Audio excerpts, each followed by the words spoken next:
Well, I'd like to just start by thanking the conference organizers and Sean for inviting me to be here today, and you all for being present in the audience for this talk. As you heard from Emily, this has really been a focus of mine in my clinical work day to day. I'm a pediatric gastroenterologist at Vanderbilt, and this is certainly an area that I feel really passionate about educating people about and helping people who might be at an increased risk of celiac disease know what the symptoms are and what to look for. So I'm going to start today's talk with a case presentation. This is a girl who we've seen in our celiac clinic at Vanderbilt, and it's a 12-year-old girl who presented to her pediatrician for her routine checkup. And at that visit, her mom noted to the pediatrician that she was a little concerned about her daughter's growth. She had always been petite compared to her other family members, but over the last couple of years, her mom had noticed her daughter really had not grown at all. She had not bought new clothes in the last couple of school years, had not needed new shoes in a couple of years, and she was worried that her growth might have plateaued a little bit.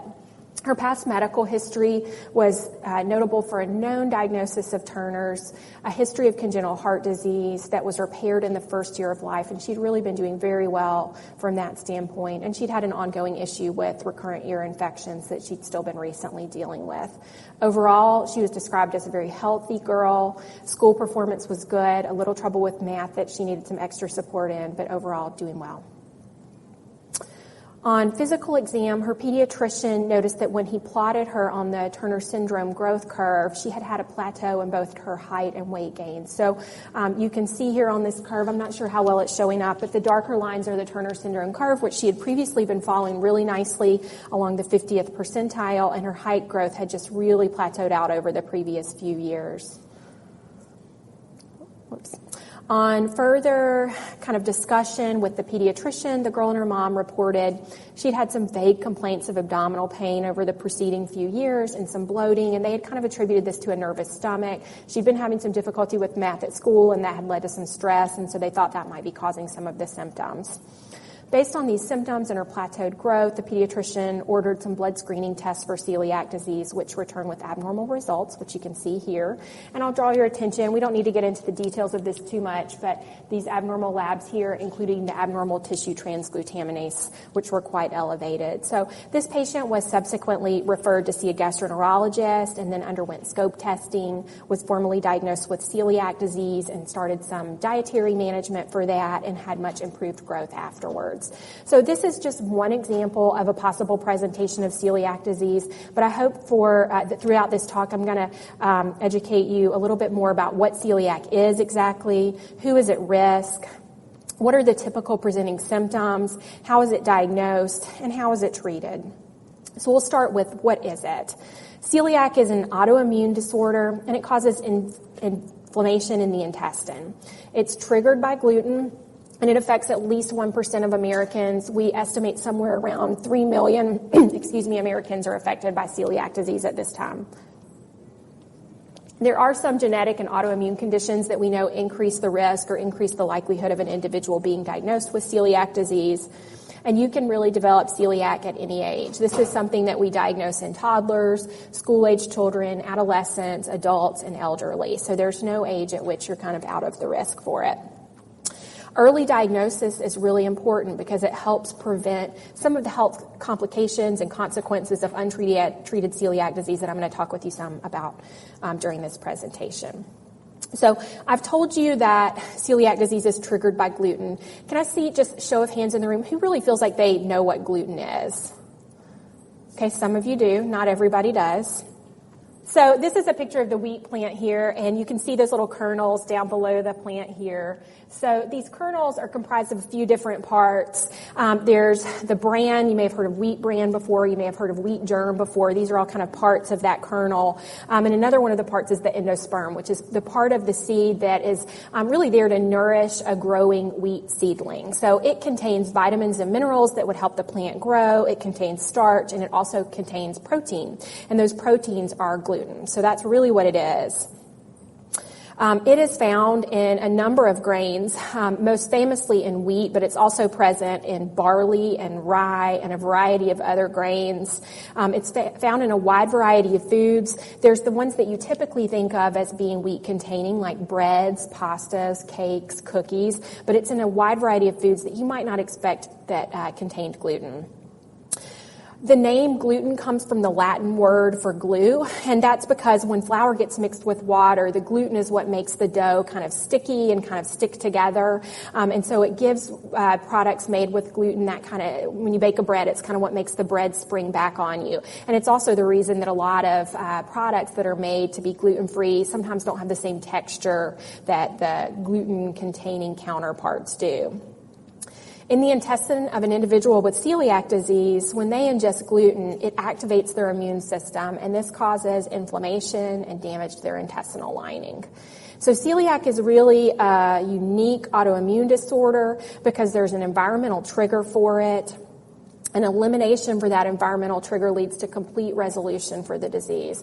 So this is really different than most other autoimmune diseases that you may have heard of, things like lupus, rheumatoid arthritis, autoimmune thyroid disease. None of these things, we know the trigger, and if we take it away, you get better. But that is the case with celiac disease, so it's really a unique circumstance. Celiac's been known about for a long time. It was first described over 70 years ago. And in fact, going back to the 1920s, one of the first doctors to describe it was Dr. Haas. And he actually had a population of kids, 8 children, that he described in a case series where he placed them on a bananas-only diet. And these kids had complete symptom resolution. They had been previously suffering with poor weight gain and bloating and diarrhea. And when he put them on a banana-only diet, they got better. So he thought it was the bananas that made them better. He didn't really yet realize that it was taking other things out of their diet that had made them better. And it wasn't until World War II that part of the puzzle kind of came into place. And there was a doctor in the Netherlands at that time who noticed that during the food shortages of World War II, children with celiac disease actually got better when they didn't have bread in their diet. And then when the Allied planes came through and dropped bread and everybody started eating bread again, they got sick again. So that was when that part of the puzzle kind of fell into place. So we've known about this for a long time, and we've now understood that gluten is the trigger for it for quite a while. But recently, there's been a big increase in the availability of gluten-free foods in restaurants and stores. And so one of the things that's kind of puzzled me about that in the past is why now? Why are we seeing all of this stuff now? Celiac disease has been around for a long time.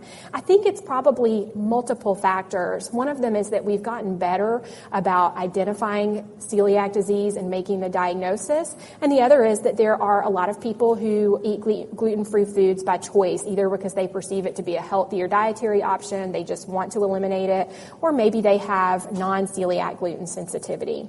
I want to differentiate for you before we travel further non-celiac gluten sensitivity versus celiac and versus wheat allergy, because I think it's important to understand there's a couple of different ways that gluten can be problematic for individuals.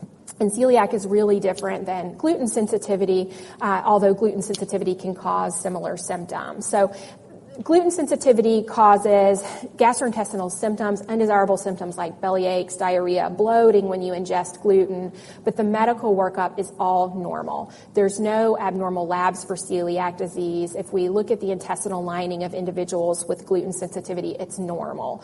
So they don't have the autoimmune inflammation in the gut, and they also don't have the risk for the other health sequelae that people with celiac disease do. So they still may eliminate gluten from their diet because they just feel better when they don't eat it, but they don't have celiac disease. And there's sort of limited scientific data about why that might be. Why do they get better when they don't have gluten? Some people actually think it may be more related to eating less processed foods in their diet, eating less fermentable grains in their diet, and that may ameliorate some of their gastrointestinal symptoms. And then there's also wheat allergy, which is sort of a typical food allergy where you may have pretty immediate symptoms after you ingest foods containing wheat. So celiac disease affects the small intestine, and this is kind of a simplified anatomy drawing here down in the corner where part of the large intestine has been cut away to reveal the small intestine there. So the small intestine is located between the stomach and the large intestine. And it's divided into 3 main regions. There's the first portion here, so there's the stomach. And then the first portion here is the duodenum or the duodenum, depending on how you want to pronounce it. It's kind of a tomato situation. And then the middle portion of the small intestine is called the jejunum, and then the end where it connects to the large intestine is called the ileum. The gastrointestinal tract is really like a long tube that runs from the mouth all the way down through the abdomen, all the way down to the anus, and the different areas of the gastrointestinal tract are kind of specialized for different parts of the digestion. And the main areas that are affected by celiac disease are the first two areas of the small intestine, the duodenum and the jejunum. This is where celiac disease is most commonly found. And what we know is that in the small intestine, the lining of the gastrointestinal tract is covered with these finger-like projections called villi. So this is sort of like a plush carpet lining the intestine. And you can see that in this drawing here, these long kind of finger-like projections there. In individuals with celiac disease, when they ingest gluten-containing foods, the body has an autoimmune response to the food, and it attacks the lining of the small intestine. And as a result of that, the villi become flattened or blunted, and this is sort of the hallmark feature of celiac disease, and that's what you're seeing here. You can see that those villi are just flattened right out. Because of that, many of the symptoms of celiac disease occur. Without the villi, the body has a hard time absorbing the nutrients and the foods that we eat, so we have issues with malabsorption, which causes gastrointestinal symptoms, and it also causes nutritional deficiencies.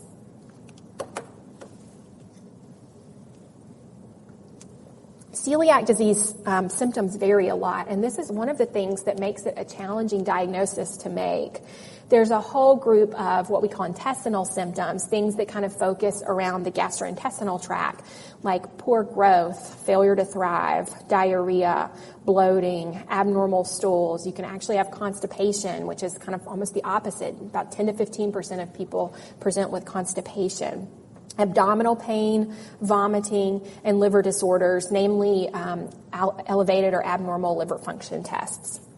But there are other symptoms as well that aren't so clearly linked to the gastrointestinal tract. This is things like fatigue, just poor energy, tired all the time, anemia or iron deficiency, recurrent problems with mouth sores, and this is the little aphthous ulcers, or some people call them canker sores, the little shallow ulcerations that we can all get in our mouth from time to time, but individuals with celiac disease can sometimes have recurrent problems with painful mouth sores. Tooth discoloration, and this can be problems with the dental enamel, either discolored areas or even lines or notches in the teeth. Mood disorders, there's a characteristic rash that fortunately is somewhat rare, but it's very, very itchy and is raised kind of blistered bumps, and it's called dermatitis herpetiformis. Although it's called herpetiformis, it has nothing to do with herpes, but it's one of the things that we can sometimes see. Delayed puberty, fertility problems, decreased bone mineral density can also be seen. And then there are individuals with celiac disease that have no symptoms at all, and yet they have it. We know they have it because they have abnormal labs and they have changes in their intestine.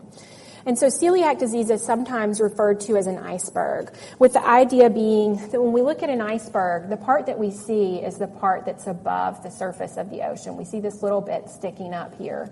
But there's all of this iceberg down below the water that we don't see. And so we sometimes think about celiac disease as there's a population of patients that are symptomatic, that have obvious symptoms, that get the diagnosis. But there's a whole lot of people that either have mild symptoms or no symptoms, haven't had the diagnosis made, or know that they have it and don't have the characteristic symptoms. This is a little bit of a busy slide, but I want to talk with you some about this epidemiologic study that was done in the U.S. Back in 2003. And I'm going to point out just a few things about this slide that I think are interesting or important.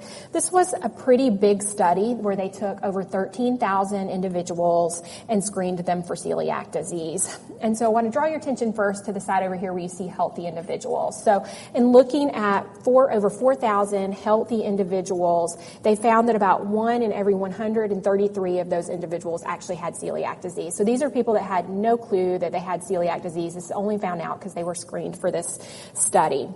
And that's where our sort of prevalence data in the United States initially came from. Now we think it's probably even a little bit more prevalent than 1 in every 133 people. And so At the time this study was done, they estimated around 2 million people, a little over 2 million people with celiac disease. Now we estimate closer to 3 million people in the United States with celiac disease. And then over on the other side of the graph, they looked at at-risk groups. So in this study, that included people who had symptoms that were clearly suggestive of celiac disease, and then relatives, first and second degree relatives of individuals with celiac disease. And you can see that the prevalence is much higher in those groups. So based on these results, we know it's pretty common in the United States. Somewhere around 1 in every 100 people have it. We have a lot of people that would be projected to have it. And yet, at the time of this study, only 40,000 people were actually diagnosed with celiac disease in the United States. So for every one person that was diagnosed, there were 53 people who had celiac and weren't diagnosed yet. So highlighted in yellow is that prevalence data in the United States, but this is really a worldwide disease. So I've got here the prevalence in some of the other countries. So there are places like Italy, the United Kingdom, Denmark, Finland, even in the Sahara. This is a pretty commonly seen disease. So it's a worldwide phenomenon. And taking a few of these areas of the world where the prevalence is higher, what's shown here in blue is the number of predicted cases of celiac disease, which you can see the United States has the second tallest column there, and then in yellow, the diagnosis. So we're doing a pretty poor job overall of making this diagnosis. So when we think about the impact of celiac disease in the United States, we know that the number of people affected by celiac disease is likely roughly equivalent to the number of people living in the state of Mississippi. It's a huge amount of people affected by this. Most of them, 97% of them, are undiagnosed. They don't know they have this, and it definitely has health consequences. So one of the ways that we hope to increase our diagnosis rate is by identifying patient populations that are at increased risk. So it's really important to know what the risk factors are for celiac disease, and that's been one of the ways that some countries around the world have increased their diagnostic abilities. So who is at risk? First-degree relatives of people with celiac disease, so this would include parents, siblings, children of an individual with celiac disease. We know that in that patient population, the risk is about 1 in 10 instead of 1 in 100. And then individuals who have a variety of different autoimmune and genetic conditions are also at a greater risk of developing celiac disease. And this would include Turner syndrome, also type 1 diabetes, Down syndrome, autoimmune thyroid disease, and others. Those are just a few. So if we know that women and girls with Turner's are significantly more at risk of celiac disease than their peers without Turner's, we wonder how big is the risk? Well, the risk estimates vary a little bit. You see anything from 2% to 9% in the literature. I think the truth is probably somewhere in the middle, and so I generally use around 4 or 5% as my estimate. So that means that compared to the general population, about 5 times as likely to have celiac disease. And one of the most difficult things about this is that we know in the Turner syndrome population, we're even at increased risk of having asymptomatic disease, and about a quarter of individuals with celiac actually have no symptoms at diagnosis. Even in those who do have symptoms at diagnosis, they may not be the obvious types of symptoms. They're kind of vague stuff that you might overlook. So this is some data about a group of girls with Turner syndrome who are diagnosed with celiac disease and looking at the signs and symptoms that they did have at diagnosis. So I just want to draw your attention here to see that some of the most common symptoms seen were delayed growth, poor appetite, and then lab abnormalities, which you don't always have very clear symptoms related to that. So lab abnormalities like anemia, low iron levels, and increased AST and ALT, those are the liver function tests. And generally when you have abnormal liver function tests, you have no symptoms associated with that. It's something that would just be picked up on screening labs. So how and when should individuals with Turner's be tested for celiac disease? In general, we recommend that individuals be screened for celiac disease starting as a toddler, starting at age 2 to 3, and every 2 to 3 years after that, unless that you have had genetic testing done and it's negative. And I'll talk a little bit more about the genetic testing and how it can be helpful in just a moment. You should also consider retesting even between those intervals if you have new development of worrisome symptoms. This would include things like abdominal pain, weight loss, diarrhea, the other symptoms that I showed you earlier on that earlier slide. I also want you to keep in mind that celiac disease is not the only gastrointestinal condition that's associated with Turner syndrome. There's also an increased risk of inflammatory bowel disease. This would be Crohn's disease and ulcerative colitis. And so persistent GI symptoms may need further evaluation with the gastroenterologist, even if the celiac testing is done and is normal. So I want to talk a little bit about the testing. It's really vital that we confirm the diagnosis with a pretty good level of certainty before we start dietary change for celiac disease. Following this diet is not easy. There's a significant burden of cost associated with following a gluten-free diet, and it also has quality of life implications on individuals who follow this diet. So we really want to make sure that we have accurate testing and that we make the diagnosis accurately. We also know that it's important to do this in a timely fashion and to have the diagnosis as soon as possible. So diagnosis typically starts with blood testing. And this blood testing is based on antibodies that circulate in the blood. We all have antibodies circulating in our blood. We have different types of them. And these are created by our immune system to help our body fight off what it sees as threatening. So they're intended to help us fight off germs, bacteria and viruses. But in autoimmune conditions, they sometimes get inappropriately formed to other things in the body. So we know that in celiac disease, there are certain levels of antibodies circulating that are not normally seen. And this would include, these have long names, but we call them by their acronyms. So it includes the anti-tissue transglutaminase IgA antibody, anti-endomysial antibody, and anti-deaminated gliadin peptide. And we usually refer to these as like TTG, EMA, DMA. Yeah. So if you do test negative for those antibodies, does that mean that you're screened out? It means that, so they're pretty sensitive. They're about 97% sensitive. So it would be pretty unlikely that you would have celiac disease and have negative lab testing. It doesn't mean that you would never develop celiac disease, though. We'll kind of come back to the genetic testing, which would make it pretty unlikely that you would ever develop that. And the TTG IgA is probably the most commonly used, and it's pretty sensitive and pretty specific for celiac disease. I think the only rare exception to that is in very young children. And in the toddler years, it can be a little bit less sensitive, and so sometimes getting a full celiac panel in that age group can be helpful. So once you have abnormal blood testing, the gold standard for diagnosis is then to go on and have scope testing done. So this is what's known as an EGD or an upper GI endoscopy or a scope test. This is a test that's performed with a long flexible tube with a light and a camera on the end of it. And this type of testing is performed with sedation. So you actually go to sleep with anesthesia to have it done. And then once you're snoozing, a gastroenterologist looks right down into your throat, right into your food pipe, down into the stomach, out into that small intestine where I showed you celiac disease is most common earlier. They visually inspect the lining of the gastrointestinal tract, and they take teeny little biopsies of the lining of the gastrointestinal tract. And those we look at under the microscope, and we actually look at the villi. We look at that plush border that should be there, and we see, is it healthy or not? Is there inflammation there or not? And that's how the diagnosis is made. So that's the gold standard for testing. The blood work and the scope testing are only accurate if an individual is on a gluten-containing diet. If you have already removed gluten from your diet, lab testing becomes normal, the intestine heals up, everything looks normal. So this testing really has to be done before gluten is taken out of the diet. And I thought you all might be interested just to see, what do we see when we look in with a scope? So on my right is a normal small intestine that you can see there. It's kind of shiny and pink. You can see these normal sort of folds of the intestine here, right here.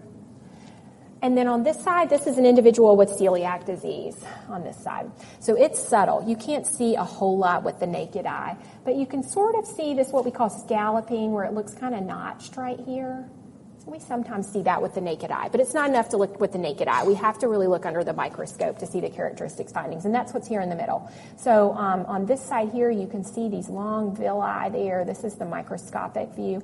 And then on this side, they actually should be projecting up from the top here, but it's flattened or blunted out there. So that would be what a typical biopsy sample in celiac disease might look like. Now, circling back around to that genetic testing that I mentioned earlier, these are called HLA tests, and we all have certain HLA genes or human leukocyte antigen genes. All of us have them. There's a couple of different types, but there are certain types of them that are associated with celiac disease that virtually everyone with celiac disease carries, and that's the DQ2 and the DQ8. So if you are tested and you do not have the DQ2 or the DQ8 genes, it virtually eliminates the likelihood that you will ever develop celiac disease. So it can be helpful from that standpoint because you can kind of stop doing the repeated testing at that point.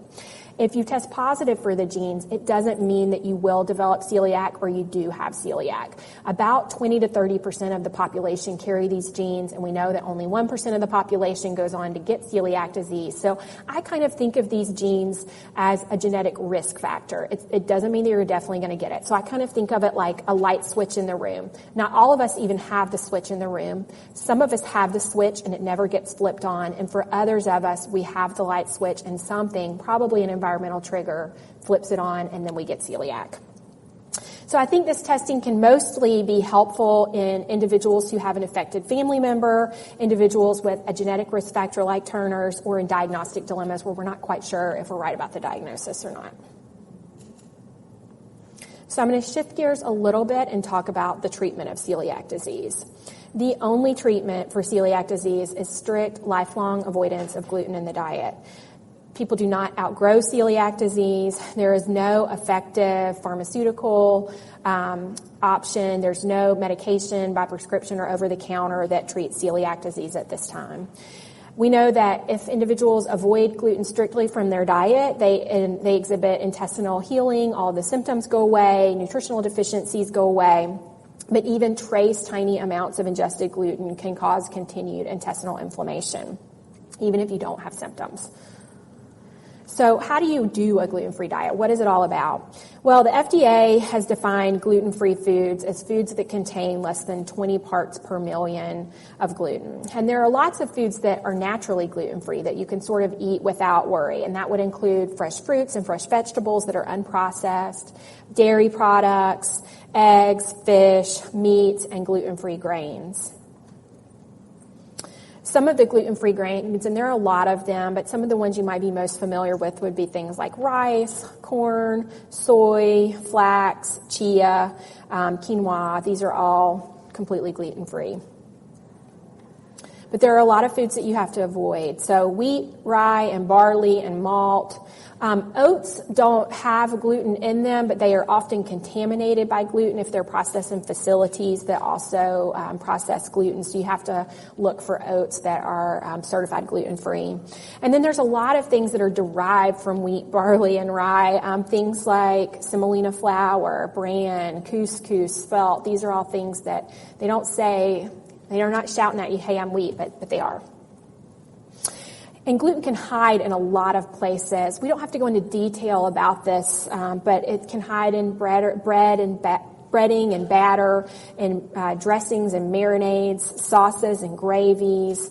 And so it can be really quite challenging to avoid this in the diet. And if you're doing a gluten-free diet, you actually have to prevent even the tiniest amount of gluten-containing foods coming into contact with gluten-free foods. So this is a big commitment. It means that in a home, a person who was following a gluten-free diet would need their own toaster or waffle iron. They couldn't use the same one where somebody was putting a regular Eggo in it. They need their own strainer or colander. They need their own wooden cutting boards or utensils, their own condiments, because just putting a knife in the mayo, putting it on a slice of bread, and then putting it back in the mayo to get a little more has now contaminated the mayo jar with gluten from the slice of bread. So you can imagine that dining out can be a challenge. Making sure that everybody understands how to do this can be a big challenge. And this is something that I would really recommend anybody who needs to do this work with a registered dietitian to learn how to do. It really takes a lot of commitment and education and kind of time to learn how to do this. But it's important. We know that if we don't make the diagnosis of celiac disease, or if we leave it untreated, we leave gluten in the diet, celiac can really have serious lifelong health consequences. We know that ongoing intestinal inflammation can continue to cause gastrointestinal symptoms in the people who have gastrointestinal symptoms, but even in those who don't, it can cause nutritional deficiencies like iron deficiency, B12 deficiency, vitamin D deficiency, zinc deficiency, and others. It can cause your bones to become weaker, so you can have problems with osteoporosis, osteopenia, increased risk of fractures, problems with the nervous system, increased risks of infertility, achy joints, and other higher risk of other autoimmune condition diagnoses, and even increased risk of gastrointestinal malignancies or cancers. So following a strict gluten-free diet is important and prevents risk of these complications. So it's been a lot of kind of detailed information, but the take-home points I want everybody to leave with are that celiac disease is common and it's underdiagnosed in our country.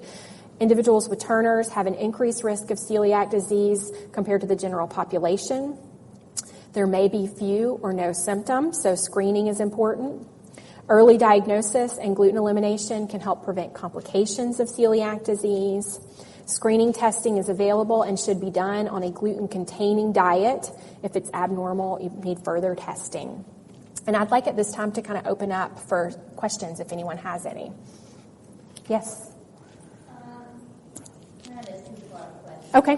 So you said 20 to 30% of the population has the genes. That might make them more likely to have celiac disease. Right.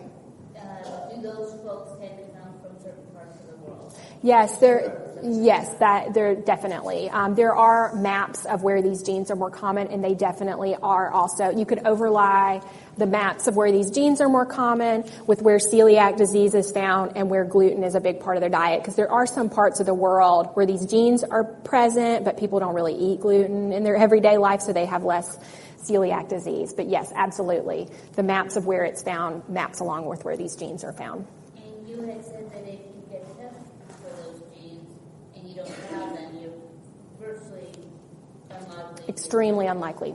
And that would be true for people with Turner syndrome. It would be. Because that just, if you have those genes, then you have Turner syndrome. Yes. Your odds just got worse. So Yes. Okay. Yep, it would be true in Turner's as well. Yes. My daughter had the trans gluten blood work. The TTG, yeah. She had like an 85 or Okay. something on that test. And so they told us that, they thought that she had celiac, so we took gluten out of her diet, and then they said they can do the scope. So how important is it to have that scope for the definitive diagnosis versus just keeping her on the Yeah, that's a great question. And I've seen many patients over the years in a similar scenario that by the time I met them, they were already gluten-free, and this is a conversation we have pretty regularly, or who had labs that are so astronomically high that we go, okay, do we really need to do the scope test?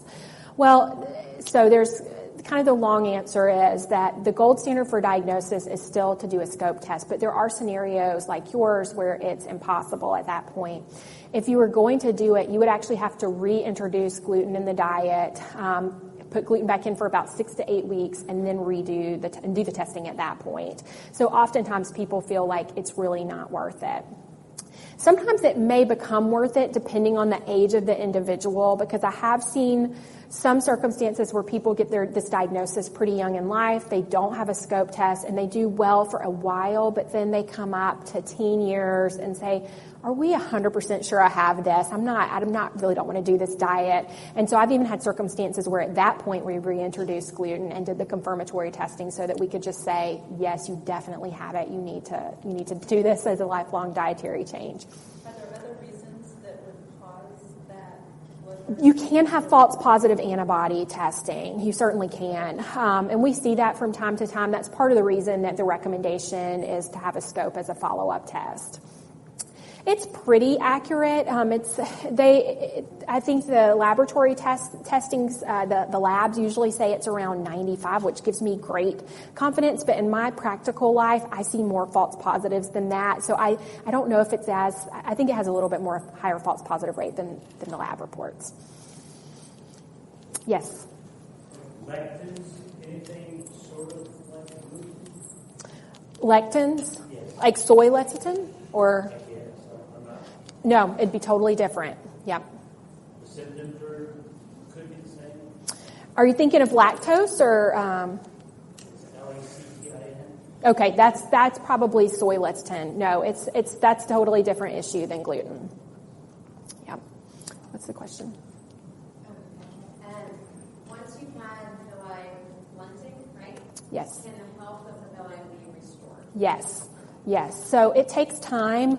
Generally, people who are symptomatic, who are not feeling well, when they remove gluten, they start feeling better pretty fast. And then usually within a matter of weeks, they're feeling much, much better. We know it can take longer for the intestine to heal completely. And part of that may be that it takes a while to really learn. I mean, this diet's tough, so it takes a while to really learn how to do this. There can be some kind of mistakes happening along the way sometimes.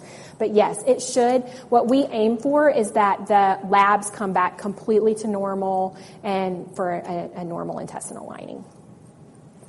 Yes, go ahead. There's probably another person that would answer the question better, but where can you find things that are like gluten-free? that don't have gluten that taste good? Yeah, it's a great question. So the question is, where do you find things that are gluten-free that actually taste good? I think working with a dietitian can be really helpful for this because, for example, in our celiac program, our dietitian has lists of products that she has tried that she knows are good. Some of the easiest places Aldi actually has a really good gluten-free diet selection, and it's affordable. Whole Foods does too, but it's just expensive. So those are some of the options. There's an app, which I'll think of the name of in just a minute, but there's an app where you can look. It's almost like Yelp, but for gluten-free restaurants. So people can Yes, find me gluten-free. Thank you. So, and I think it can be helpful because some of my patients have said, oh, well, we were going to this one place and then I saw, there were 5 people who went there and said that they got sick there and they didn't really think they were as gluten-free as they were supposed to be. Yes? Yeah, lately in the press, there's been a report that there are many people having trouble with gluten. Mm-hmm. Do you think that really represents an increase in celiac disease? Or I don't think there's a lot of data that celiac is necessarily increasing, but I do think some of these probably are people with celiac, and some of them are people, like I mentioned, with non-celiac gluten intolerance, because there's a whole population of people who have irritable bowel syndrome that get better when they remove gluten from their diet. But it also happens if they remove other fermentable grains, too. So they just tend to not process some of those fermentable grains very well. Let me get a couple of people here. Yes. Can you go back to that screen where it showed some of the other items? Yeah, for sure.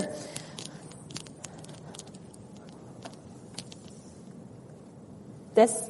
Yeah. Okay. Of course. Yes. My daughter's 8 now. When she was born, she had a blockage in her small intestine. Okay. And so that was removed. Mm-hmm. And shortly after the suture broke, a week later, so they had to go in and they had to do an ileostomy. Okay. So I guess that would be a lower part. It would be. Mm-hmm. Lower part. Mm-hmm. So as she's grown and gone through years, I mean, like we tested, done blood testing and everything, come back fine, but I've always wondered because very foul smelling bowel movement. Yeah. They've gotten better, lots of diarrhea, but they've also have, become normal, I would say. At what point do I press the button to say, okay, we need to do the ileostomy? Yeah. Obviously, got to remove gluten, but Yeah, I think there's a couple of parts to that. So if you've had intestinal surgery and you've had a bowel resection, that alone can sometimes cause looser stools, more frequent stools, because you actually lose some of the surface area for absorption. So that could be playing a role here, and that is something that can also get better with time. So when this happens to infants, they tend to have more issues with it when they're younger, and as they grow older, the bowel goes through this process called adaptation. It will actually sort of dilate, and the villi actually grow extra long to help them compensate for the part that's missing. It's really amazing. So, it's possible that that's playing a role. But there, like I said earlier in the talk, there are other things that can also be going on. There can be other types of inflammation, even if it's not celiac disease. So I think meeting with a gastroenterologist would probably be a good idea. Yes? Also, I was going to ask about what types of environmental triggers would cause celiac disease, because when I was younger, I ate everything, but then when I was 12, I had I hated the scope test because, it was I thought that it was gonna, make me puke or something while they were doing it. I mean, I was fine, but... It's a great question. So the question is... I don't know how I transitioned from being fine to all of a sudden having to transition. It's a really smart question. So the question is, what would the environmental trigger be that would cause someone who was at risk to develop celiac disease? And the truthful answer is we don't really know for sure. There's some research that has suggested it might be an infectious trigger, like a bacterial or viral infection for some people. It could be another food in the diet for others, perhaps antibiotic exposures. But the truthful answer is we really don't know. Yes. Yeah. So probably about a year and a half ago, my gastroenterologist asked me to try removing gluten from my diet. I have Crohn's disease for decades. I've had a couple of resections. And, he was saying, okay, well now, if you are sensitive to gluten, you'll feel better right away. And I mean, I did sort of maybe feel a little bit better, but it was not like a light switch. And apparently there is no test for gluten sensitivity. That's right, there's not. No, there's not. It's all based on kind of your clinical symptoms. Do you feel better when you take it out? Do you feel worse when you put it back in? That's right, yeah. Just a question. I know that, I understand as part of the small intestine, the disease, I wonder if it correlates anything to colon cancer and large intestine. No increased risk of colon cancer, but there are other types of gastrointestinal malignancies, small bowel malignancies mainly, that the risk is increased. However, that risk is diminished if the diagnosis is made and a gluten-free diet is started. So it just highlights the importance of being aware of which groups are at increased risk and kind of screening in those groups. Yes? I've actually my blood work recently came back with potential celiac. Put me on gluten-free, just like your daughter. Yeah. Don't do the biopsy yet. Yeah. Just wait and see. A lot of people don't know. Yeah. I mean, a lot of doctors don't know. Well, you say you want to try for a couple months, maybe test the blood and then decide. But if I end up being diagnosed with celiac, my TS daughter, is she more susceptible? Does she have doubly high risk? I mean, I think she would probably, I would say she's probably, the family risk is probably even higher than the Turner risk. So she definitely would need to be screened. Yes. My daughter was diagnosed with celiac when she was around 8. But they never tested her because she had Turner's. We knew she had Turner's from birth. So when in the research did they make the connection? Oh gosh, I don't know. It is part of the screening guidelines now. I do know that, but I don't know exactly what year that was put into play.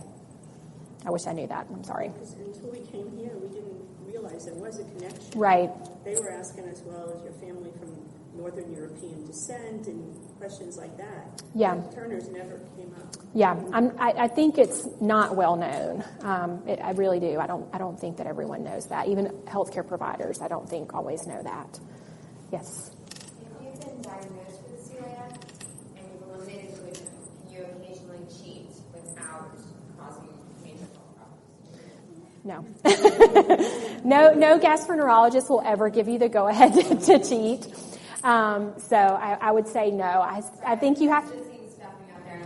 Oh, I love that. Yeah, I know. Yeah, it's a big adjustment. So, but there are ways that you can make stuffing in a gluten-free way. You just have to get a new recipe. So, it can be done. So, I think you can incorporate this into your life in a way that doesn't feel as difficult, but it takes time to learn how to do that and experience. So, working with other people who have experience with it, or even finding a friend who has celiac that's type A and has really nailed it, they can give you a lot of recommendations too.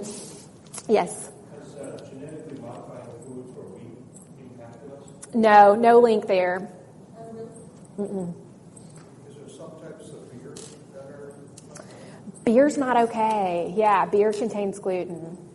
Distilled spirits are okay. So like scotch, gin. Yeah, that's true. There's one called, yeah, you're right. I've seen them at Whole Foods. You're right. But the regular beer is not okay. Yes. I have a question. The difference between, I guess, the gluten or wheat sensitivity and the celiac, because I've never necessarily been diagnosed with celiac, but I have had episodes, and I noticed that after I do eat gluten, I feel very weak and like a headache. Mm-hmm.